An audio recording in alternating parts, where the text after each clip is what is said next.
Et en fait, la grosse saute, qui fait à peu près 1 km de distance, et qui a brûlé sur Martigues, à côté de la maison des Oliviers, qui a fait 12 hectares. Là, on est sur Carcaras. Là, ici, on est à Carcaras, et là-bas, on est chemin des Fabriques, on est commune de Martigues. Sur la route, là, c'est arrivé là, ça fait un souffle. Ça a pris d'un coup.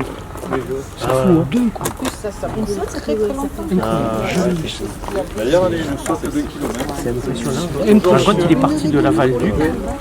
Toi qui chasses la Val-Duc, c'est une blaise, et ça finit à Réveillard. Tout le bas de Castillon qui a. Ils ont pu sauver les chevaux. On a eu peur. Quoi. Vous l'avez échappé belle? Oui. Ben oui, parce que moi je suis partie au dernier moment quand le feu prenait là. Oui, c'est bien. Là-bas, on est évacué, quoi. Les agents de police nous ont fait partir et j'ai dit où est le feu, m'a dit il arrive, j'ai levé la tête, il était là. C'est incroyable. Bonjour. Ah oui, c'est surtout que ça fait, en 3 ans, ça fait 3 fois, 4 fois. Quoi.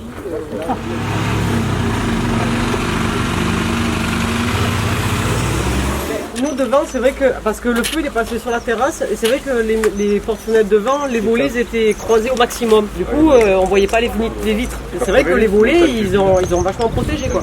Parce que on était là, ouais. Ah ouais, on a eu le temps juste d'évacuer. Une torchère d'un seul coup qui est Ah oui, arrivée. Moi je suis sorti en courant. J'ai eu juste le temps de sortir et il y avait le feu là qui arrivait comme ça sur ma gauche. Vous avez été prévenu. Dans la vigne là, D'un coup, la petite roubine qui est au milieu du champ et puis ça a conduit comme ça et c'est parti aussi de l'ancien cabanon de Saint-Hubert. Oui, ben, on va appeler le couvreur là. Ah oui, ben, Oui, là, moi, chez moi, ça morfle celui-là. Donc, c'est là-haut. oui, parce qu'on avait fait mettre un hydrofuge dessus, donc l'hydrofuge il a fondu. Ça a fondu, ouais. Ah. Faut que j'appelle le couvreur là. On va appeler quelqu'un sur Port-de-Bouc qui était déjà venu. Vous avez fait des photos? Oui, pas la toiture, mais du coup, il faudrait qu'on fasse des photos là-haut. Ouais. Vous avez des photos? On a fait pas mal de photos, les gouttières confondues et.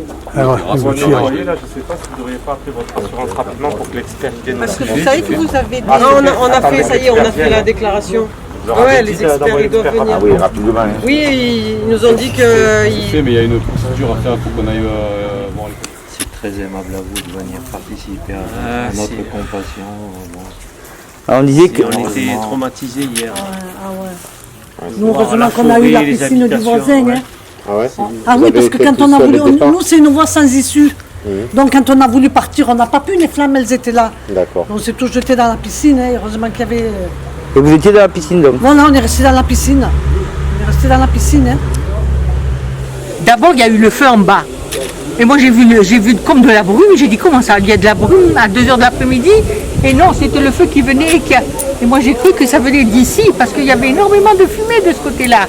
Alors, plusieurs personnes nous sommes allés au bout là-bas. Et puis, au bout d'un moment, il n'y avait presque plus de fumée. On a dit, c'est fini. Le temps que j'arrive chez moi, que je ferme la porte, il y avait déjà comment on appelle ça, les pompiers qui m'ont dit, madame, évacuez, vous allez vous griller. Vite. J'ai pris le nécessaire qu'il fallait, les papiers, tout ça. Je suis sortie et il y avait déjà des brindilles de fumée, de feu qui me tombaient dessus. Et il nous a menés à la piscine, jusque-là. Et il a dit, vous ne bougez pas, si jamais il y a le feu qui arrive dans la piscine, vous mettez la tête sous l'eau. Et voilà. Hier, suite au feu qu'il y a eu sur Port-de-Bouc, qui est parti de Istres et qui a fini à Martigues, le feu est passé par Port-de-Bouc, donc par le clos de Sainte-Oline et par plusieurs autres quartiers aussi. Et donc beaucoup de maisons Beaucoup de maisons impactées, beaucoup de jardins brûlés, beaucoup de véhicules brûlés. Encore pas mal de dégâts à prendre en compte.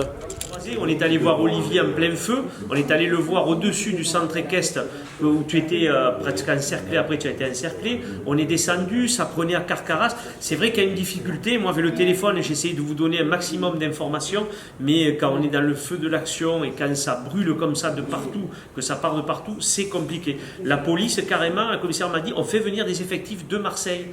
Les pompiers 1300, il y avait même le bataillon de marins-pompiers qui était là, de Marseille, pas de Port-de-Bouc, de Marseille. Port-de-Bouc était là, mais Marseille aussi, pour vous dire dans l'urgence que c'était et ça partait. Donc sur Port-de-Bouc, on va finir avec les cartes. J'estime à peu près à 80 une centaine d'hectares maximum. Sur ce deuxième feu? Sur ce deuxième feu. Et combien d'effectifs déployés alors? Alors sur la totalité du feu qui a couvert les 4 communes, on a eu 500 hectares de parcours. Et donc, vous me disiez tout à l'heure 1350 pompiers déployés, c'est ça? 1300 sapeurs-pompiers déployés, avec des renforts de colonnes extérieures d'Occitanie, Île-de-France, de l'Hérault et du Var.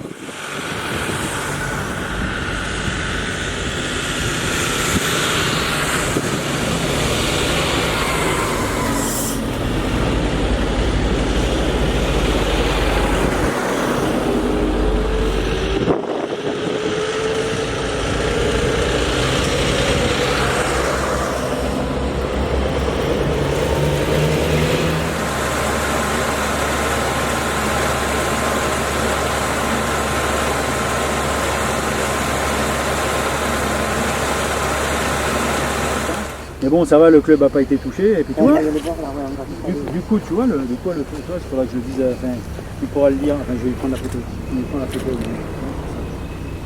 Parce que, on a dit, putain, c'est cette langue-là qui va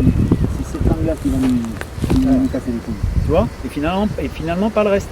Parce qu'il a pris là, et après, il a sauté là, tu vois, là. Il est revenu là. La preuve, c'est que, tu vois, toute cette zone-là va brûler.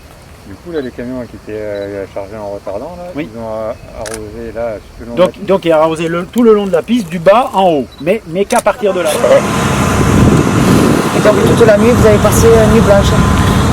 On est parti, c'était minuit et demi à peu près. Ça peut m'arrêter une heure. Ouais, Et les chevaux, il y en a eu des... Non. Les pompiers ont super vite, ils nous ont confinés, ils nous ont protégés. D'ailleurs, si tu vas regarder, tu vois bien que les flammes sont arrêtées autour du club. Quoi. Elles ont tout protégé. Sur le retour, parce qu'on a eu la peur de notre vie, donc on est rentré là. Avec la petite, on a commencé à rentrer les chevaux. J'ai appelé sur la route le président de la chasse, Hervé, pour qu'il vienne nous aider. Il a raccroché, il m'a envoyé tous ces gars, ils sont venus tous nous aider.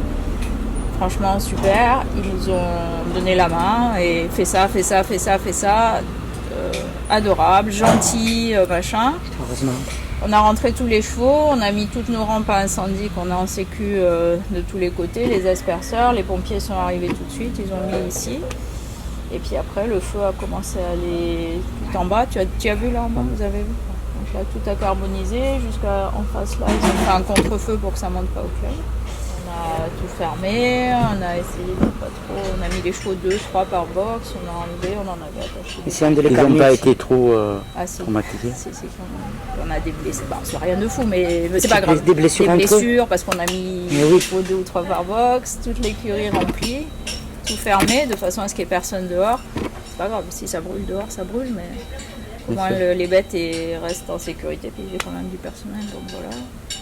La chasse, ils ont eu peur aussi parce que le chalet a brûlé. Et après, la chasse, ils sont venus, ils ont fait tout le tour et tout. Ça, il nous l'a dit, le copain. Hervé? Ah, il était en pleurs ce matin. Hervé? Il a parlé de vous, il était en pleurs. Non, mais franchement, ils étaient pas. Écoute. Nous, ça servait Bonafos qui a parlé du président. Ah oui, voilà. Et toi, tu as vu peut-être Marc Saboury et Fred Bolano qui était marron. C'est Fred Bolano. C'est M. Bolano qui s'appelle Manico. Ils étaient là, tu vois, ils ont dit écoute. Tu nous dis ce qu'il faut faire, tu nous commandes, on fait tout ce que tu dis. Alors toi, tu fais ça, toi, tu fais ça, toi, tu fais ça. Ils ont été. Tu le voyais, ils avaient les larmes et tout. Et ils ont fait tout ce qu'on leur a demandé. Ils nous ont aidés à sauver le truc, quoi, tu vois. Et après, on s'est enfermés. Les pompiers, ils ont mis les rampes de partout, des deux côtés. Et voilà.